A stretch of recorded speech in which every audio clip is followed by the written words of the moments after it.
Hello family, ദുഃഖവ്യാഴാഴ്ച രാത്രി അങ്ങ് വണ്ടി വിട്ടു എങ്ങോട്ടേക്കാ? വേളാങ്കണ്ണിയിലേക്ക്. രാത്രി പോകുന്ന വീഡിയോ ഒന്നും ഞാൻ എടുത്തില്ല കേട്ടോ, ഇത് രാവിലെയാണ്. വേളാങ്കണ്ണി മാതാവിനായിട്ടുള്ളൊരു ബന്ധം എന്ന് പറയുന്നത് നമ്മുടെ റോണപ്പൻ്റെ പ്രായത്തോളം ഉണ്ട്. ഞങ്ങളെ റോണപ്പൻ നേർന്നുണ്ടായ ഉണ്ണിയാണ് കേട്ടോ, അങ്ങനെ വേണമെങ്കിലും പറയാം.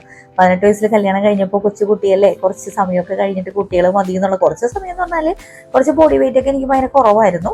അപ്പോൾ ബോഡി വെയിറ്റൊക്കെ കറക്റ്റായിട്ട് നമുക്ക് കുട്ടികൾ മതി എന്നുള്ളൊരു തീരുമാനം ഉണ്ടായിരുന്നു. പക്ഷേ ബോഡി വെയിറ്റ് കറക്റ്റായപ്പോൾ കുഞ്ഞിനെ തരാനൊരു മടി കർത്താവ് കാണിച്ചു അല്ലേ. പലർക്കും അങ്ങനെയുള്ള വിശ്വാസങ്ങളൊക്കെ ഉണ്ടാവാം. ഇതെൻ്റെ മാത്രമുള്ളൊരു വിശ്വാസമാണ്, പലർക്കും ഉണ്ടാവാതും. പക്ഷേ ഞാൻ മാതാവിൻ്റെ അടുത്ത് ആദ്യമായിട്ട് വന്നു. അവിടെ മുട്ടിൽ നിരങ്ങുക എന്നൊരു സംഭവമുണ്ട്. ഒരു 2 മണിക്കൂറോളമൊക്കെ നമ്മൾ നിരങ്ങി എത്തത്തുള്ളൂ. അവിടെ മുട്ടൊക്കെ പൊട്ടി തകർന്ന് ചോര എലിപ്പിച്ച് ഒറ്റ കാര്യം ഞാൻ പ്രാർത്ഥിച്ചുള്ളൂ, അടുത്ത വർഷം എൻ്റെ കയ്യിൽ എനിക്കൊരു കുഞ്ഞുവാവ വേണമെന്നുള്ളത്. എന്താണെന്നറിയില്ല, മാതാവിന് എന്നെ വല്ലാതെ പിടിച്ചു. കാരണം അടുത്ത വർഷം അതേ സമയത്ത് എൻ്റെ റോണപ്പനുണ്ടായി. ജൂണിലാണ് ഞാൻ മാതാവിൻ്റെ അവിടെ നിരങ്ങി പ്രാർത്ഥിച്ചത്. അതേ ജൂൺ മാസത്തിൽ റോണപ്പൻ ജനിച്ചു. അന്നു മുതൽ ഞങ്ങൾ മുടങ്ങിയിട്ടില്ല. ഒരു വർഷം അല്ലെങ്കിൽ 1-2 വർഷം മാത്രമേ പോകാൻ പറ്റാതിരുന്നിട്ടുള്ളൂ. ഈ വർഷം ഞാനും ഞങ്ങളൊരു ഫാമിലി ഫ്രണ്ടും ഉണ്ടായിരുന്നു. അപ്പോൾ അവരുടെ ഫാമിലി ഞങ്ങൾ കൂടിയാണ് പോയത്. പെട്ടെന്നായിരുന്നു തീരുമാനം കേട്ടോ. അപ്പം ഞങ്ങൾ വന്ന ദിവസം എന്ന് പറയുന്നത് ദുഃഖവെള്ളിയാഴ്ചയാണ് ഈ കാണുന്നത്. ദുഃഖവെള്ളിയാഴ്ച ഞാൻ ഇതുവരെ വേളാങ്കണ്ണി പള്ളിയിൽ വന്നിട്ടില്ല. എൻ്റെ ഇടവ പള്ളി തന്നെയാണ് എപ്പോഴും. പക്ഷേ ഇവിടെ ഇപ്പോൾ വൈകുന്നേരത്തെ കാഴ്ചയാണ് നിങ്ങൾ കാണുന്നത്. ഏകദേശം ഒരു 4 മണി 5 മണി സമയത്തെ കാഴ്ചയാണ് കേട്ടോ. അപ്പോഴും നമുക്ക് അങ്ങോട്ട് ബീച്ചിൻ്റെ അങ്ങോട്ടേക്ക് നമുക്ക് നടക്കാനേ പറ്റത്തില്ല, പേടിയാവും, അത്രയ്ക്ക് തിരക്കുണ്ട്. പിന്നെ ഞങ്ങൾ എന്ത് ചെയ്തു, തൊട്ട് അടുത്ത് തന്നെ, അതായത് ബീച്ചിലേക്ക് കയറുമ്പോൾ തന്നെ നമ്മുടെ ശരവണ റെസ്റ്റോറൻ്റ് ഉണ്ട്.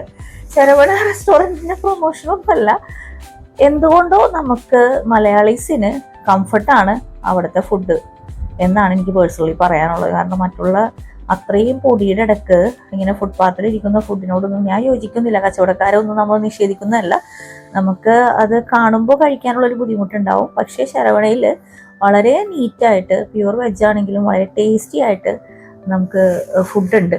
അപ്പോൾ അതുകൊണ്ട് തന്നെ ഞങ്ങൾ വൈകുന്നേരം അവിടെ കയറി ചായയൊക്കെ കുടിച്ച് ചെറിയ രീതിയിലുള്ള സ്നാക്സൊക്കെ കഴിച്ചിട്ടാണ് ഞങ്ങൾ ഇറങ്ങിയിട്ടോ. പിന്നെ അവിടെ ഒരു പട്ടിപ്രേമിയാണല്ലോ, അതുകൊണ്ട് ഒരു നായക്കുട്ടനെയും കൂടി വീഡിയോ എടുത്തു എന്നുള്ളൂ. പിന്നെ അത് കഴിഞ്ഞ് ഏകദേശം 1 മണിക്കൂർ കഴിഞ്ഞ് സന്ധ്യ മയങ്ങുന്ന നേരമായപ്പോഴേക്കുമുള്ള ക്രൗഡാണ് ഈ കാണുന്നത്. കയറിയപ്പതിനേക്കാളും ഇരട്ടിയായി. അപ്പൊ ഞാൻ കരുതുന്നത് ഈ ആൾക്കാരൊക്കെ തന്നെ ആയിരിക്കുമല്ലോ നമ്മളുടെ ദുഃഖവെള്ളിയാഴ്ച ചടങ്ങിലേക്ക് വരുന്നതെന്നാണ് എൻ്റെ ധാരണ. പക്ഷേ ഇതെല്ലാം തെറ്റിച്ചുകൊണ്ടായിരുന്നു അതായത് വേളാങ്കണ്ണി പള്ളിയിൽ പോയവർക്ക് അറിയാൻ പറ്റും. ഇപ്പുറത്ത് ബാക്ക് സൈഡിലൊരു പള്ളിയുണ്ട്.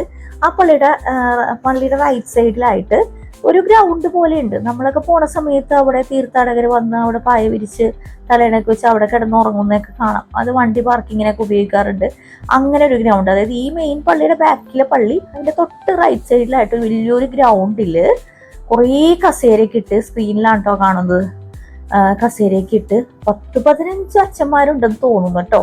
അത്രയധികം അച്ഛന്മാരുണ്ട്. പിന്നെ ചടങ്ങുകൾ ഭയങ്കര വ്യത്യാസം എനിക്ക് തോന്നി. ഭാഷ ഏതാണെങ്കിലും ഞാൻ ഇത്രയും നാളും കണ്ട ചടങ്ങുകളെക്കാളും വ്യത്യാസം. ഒന്നാമത്തത്, അച്ഛന്മാര് അങ്ങനെ ചുവന്ന ഉടുപ്പിട്ട് കണ്ടിട്ടില്ല. ചുവന്ന ഉടുപ്പിടുന്നത് ഓശാന ഞായറാഴ്ച അല്ലെങ്കിൽ ഒരു സെലിബ്രേഷൻ സമയത്താണ് ചുവന്ന ഉടുപ്പിട്ട് കണ്ടിരിക്കുന്നത്. രണ്ടാമത്തത്, ഇത്രയും ആൾക്കാരുടെ ഇടയിൽ അവിടെ ഈ ഗേറ്റൊക്കെ അടച്ചിട്ടേക്കണേ. അത് ഇടയ്ക്കിടക്കൊന്ന് തുറക്കുമ്പോൾ വേണമെങ്കിൽ കയറാം. പക്ഷെ കയറാൻ ഞങ്ങൾക്ക് പേടിയായി. വേറെ ഒന്നല്ല, എന്തെങ്കിലും ഒരു തട്ടലോ തിക്കലോ വന്നു കഴിഞ്ഞാൽ നമുക്ക് അവിടെ നിന്ന് പുറത്തേക്ക് ഇറങ്ങാൻ പറ്റത്തില്ല. കാരണം ആ ഗേറ്റൊക്കെ ലോക്കാണ്. ബാക്ക് സൈഡിലും അതുപോലെ തന്നെ സെക്യൂരിറ്റി ഉണ്ട്. ഞങ്ങൾ എന്ത് ചെയ്തു, സ്ക്രീൻ കാണത്തക്ക വിധം ഇപ്പുറത്തെ സൈഡിൽ അങ്ങ് പോയിരുന്നു. കാരണം ചിലത് ഭാഷ വേറെ ആണെങ്കിലും നമുക്ക് മനസ്സിലാവുന്നുണ്ടായിരുന്നു. പക്ഷെ ടോട്ടലി ഡിഫറെൻ്റ് ആയിരുന്നു കുറേ കാര്യങ്ങളൊക്കെ. എനിക്ക് ഞാനൊരു ക്രിസ്ത്യാനി ആണെങ്കിൽ പോലും എനിക്ക് അംഗീകരിക്കാൻ പറ്റാത്ത കുറച്ച് കാര്യങ്ങളുണ്ടായിരുന്നു. നമ്മൾ കുർബാന സ്വീകരിക്കുന്നത് വായിലാണ്. അവിടെ കയ്യിലൊക്കെ ആരും ശ്രദ്ധിക്കുന്നില്ല. കയ്യിലാണെങ്കിൽ പോലും കണ്ടുകൊണ്ടിരിക്കുവാണ്. ഒരാൾ കുർബാന സ്വീകരിച്ചു, രണ്ടാമത് വീണ്ടും പോയി വാങ്ങിക്കുന്നു. അതിപ്പോൾ ക്രിസ്ത്യാനി ആണെങ്കിലും വേറെ മതക്കാരാണെങ്കിലും അറിവില്ലായ്മയാണോ അറിഞ്ഞുകൊണ്ടാണോ എന്നൊന്നും എനിക്കറിയത്തില്ല. അത് ഭയങ്കര വിഷമമായി. കാരണം ഒരു റെസ്പെക്റ്റോടുകൂടി ചെയ്യേണ്ട പല കാര്യങ്ങളും അവിടെ റെസ്പെക്റ്റോടുകൂടി ചെയ്യാത്ത പോലെ തോന്നിയായിരുന്നു. അതെനിക്ക് തോന്നുന്നു ഇത്രയും ക്രൗഡിൻ്റെ ഇടയ്ക്ക് സിസ്റ്റേഴ്സും അച്ഛന്മാരാണ് കുർബാന കൊടുക്കുന്നതെങ്കിലും അത് ശ്രദ്ധിക്കാൻ പറ്റാത്തതാണെന്ന് തോന്നുന്നു.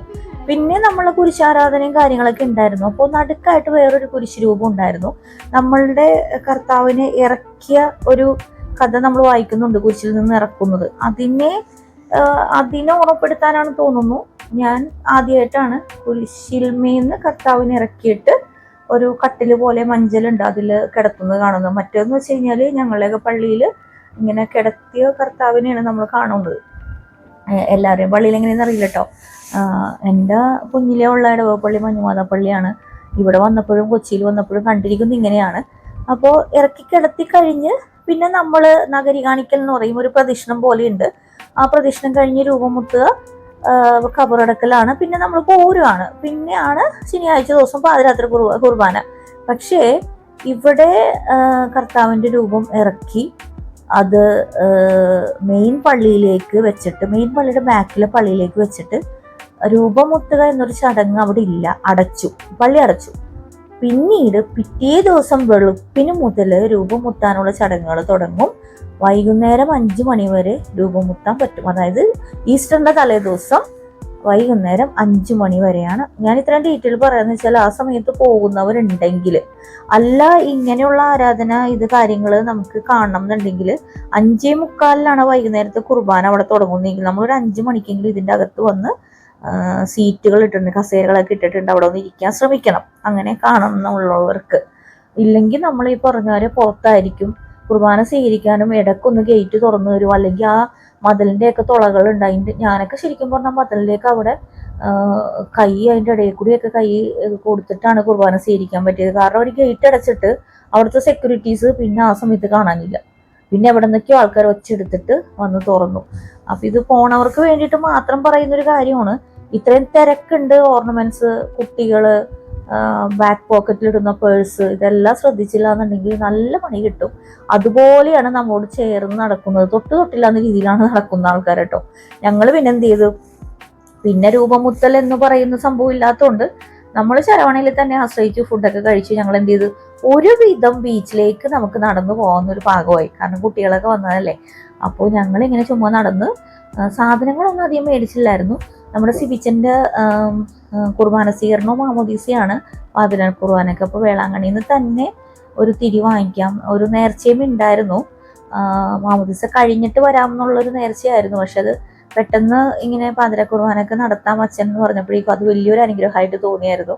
കാരണം ഉയർപ്പിൻ്റെ അന്ന് തന്നെ സിബിച്ചൻ്റെ ഏറ്റവും വലിയൊരു ആഗ്രഹം, ഒരു വർഷമായിട്ട് അച്ഛൻ്റെ പുറകെ നടക്കുവാണ്, അച്ഛോ എനിക്ക് ഇങ്ങനെ ക്രിസ്ത്യൻ സഭയിലേക്ക് ചേരണം.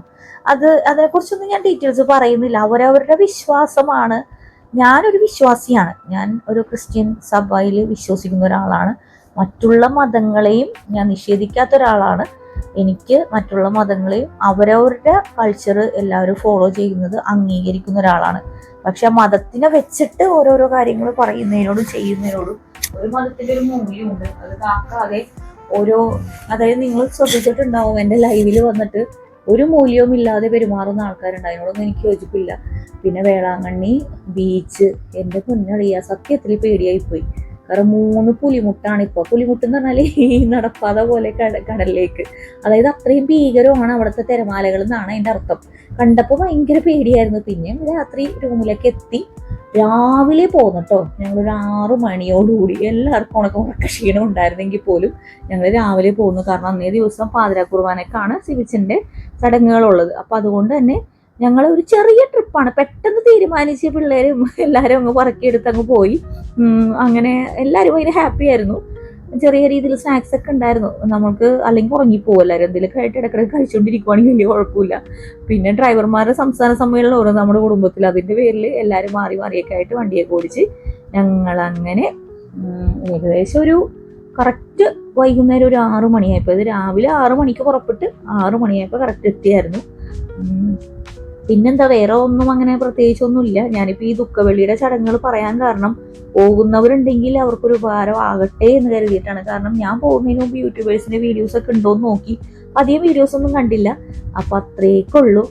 എല്ലാവർക്കും മാതാവിൻ്റെ അനുഗ്രഹം ഉണ്ടാവട്ടെ എന്നാണ് ഞാൻ പ്രാർത്ഥിക്കുന്നത്. ഞാൻ മാതാവിൻ്റെ ഒരു വിശ്വാസിയാണ്. അപ്പോൾ ഇത്രയൊക്കെയുള്ളൂ. Tata, bye bye, see U.